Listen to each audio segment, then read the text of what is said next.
anything that helps government or the society in general to keep a check on business. I don't know if the regulation should be more or less. I guess somewhere a balance should be, maintained, and I think that is what will help society, business, and everyone. Hi. I wanted to ask you about regulation in the environmental sector. Do you think there should be more regulation there, or should it be liberalized? It shouldn't be liberalized. I believe that it has to be regulated.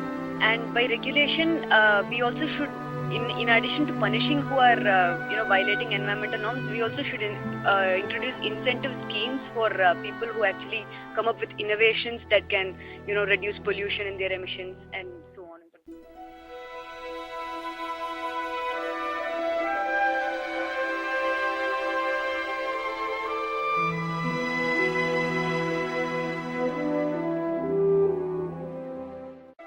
In 1998, Citicorp and Travelers merged to form Citigroup, the largest financial services company in the world. The merger violated the Glass-Steagall Act, a law passed after the Great Depression, which prevented banks with consumer deposits from engaging in risky investment banking activities.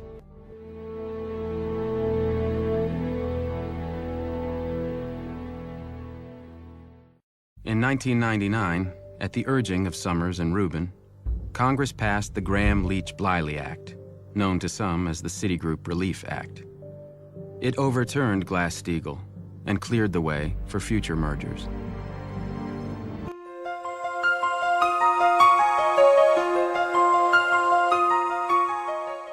It's not always true. If you look at regulation, the flip side is it might be bad in a global sense, but if you look when the recession hit in India, the banking industry being highly regulated within India survived it because our requirements for cash and liquidity were so high.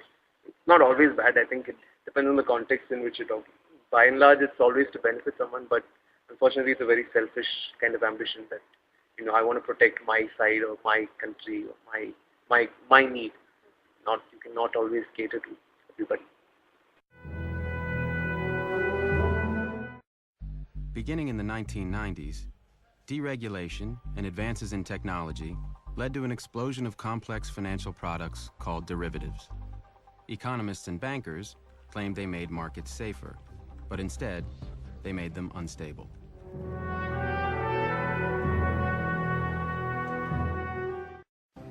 The title of the paper was essentially, "Is financial development making the world riskier?" And the conclusion was, it is. Summers was vocal. He basically thought that I was criticizing the change in the financial world and was worried about, regulation which would reverse this whole change. So essentially he accused me of being a Luddite. He wanted to make sure that we didn't bring in a whole new set of regulations to constrain the financial sector at that point.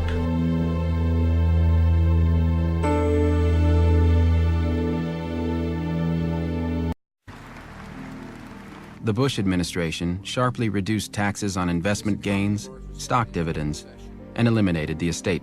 As the middle class falls further and further behind, there is a political urge to respond by making it easier to get credit. You don't have to have a lousy home. The low-income home buyer can have just as nice a house as anybody else.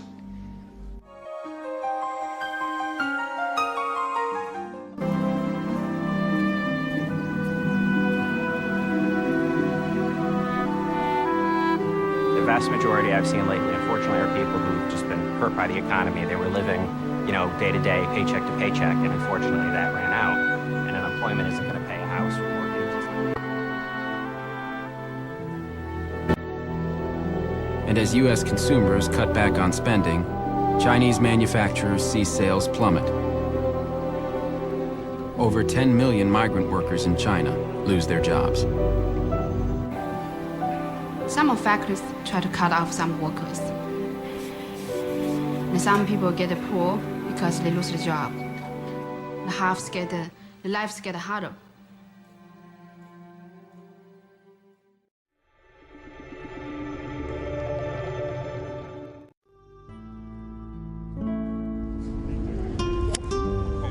Portugal's relaxed drug laws mean that marijuana smokers like Nunu can light up without fear of arrest. Portugal's controversial decriminalisation law, which took effect in 2001, was born of desperation. At the beginning of the 90s, we had 100,000 people hooked on heroin. 2 generations were killed by drugs. Frustrated by a system which treated drug users as criminals and not as addicts needing treatment, Dr. Gulao has been the public face of the decriminalisation policy since its beginning. Now I can say that drug addiction, problematic drug use, has decreased.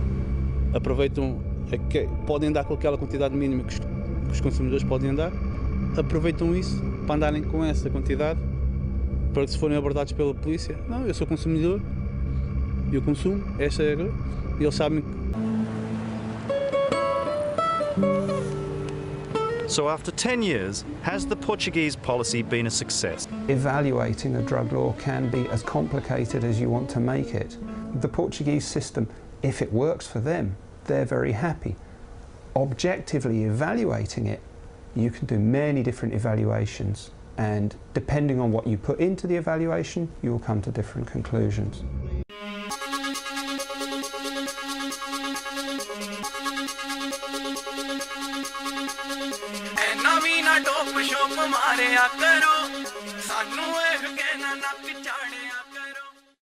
Today, 73.5% of the entire youth population of Punjab is addicted to drugs.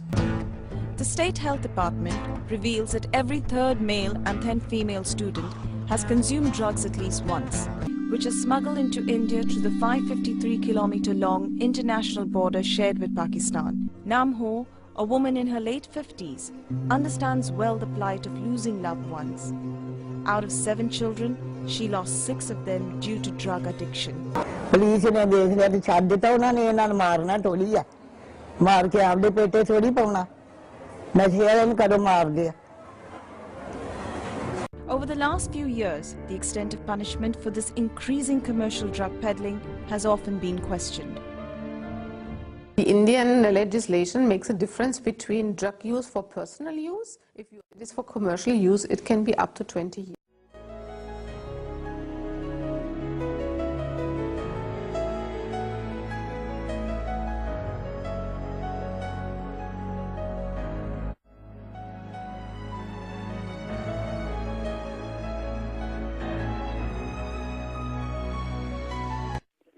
What is regulation according to you?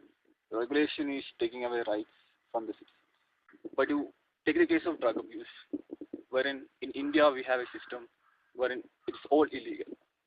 But when you go to Europe, you'll find countries like Portugal and Netherlands, where it is, for a certain quantity, it's legal. The thing is, you go to the black market and you get adulterated drugs. So the government is putting in this regulation to actually look at better the health of the people. Meanwhile, a similar debate rages across the world over whether legalizing prostitution is a way to bring down human trafficking. One can see the divergence in this map of Europe, where the countries marked in green and blue legalize or regulate prostitution. After drugs, humans are the second most trafficked item in the world. A trabajar limpiando casas para un hombre. Él me iba a pagar $10 la hora. Estamos desesperados, así que yo vine. El primer día en los Estados Unidos, él me compró ropa y me dijo que tenía que acostarme con unos hombres. Fueron 25 hombres al día. Prostitution may be the oldest profession in the world, but the rights and restrictions of sex workers has always been a contentious and hotly debated issue, not just in India, but all over the world. Now here in India, the government has proposed a set of changes to the law that actually legislates the trade. It is a contentious and hotly debated set of changes. Some of the changes include the fact that soliciting clients will no longer be a crime if this proposed bill is actually approved. Magistrates can no longer evict sex workers from their premises. But, and here's a controversial change, clients of sex workers can now be punished under the proposed new law.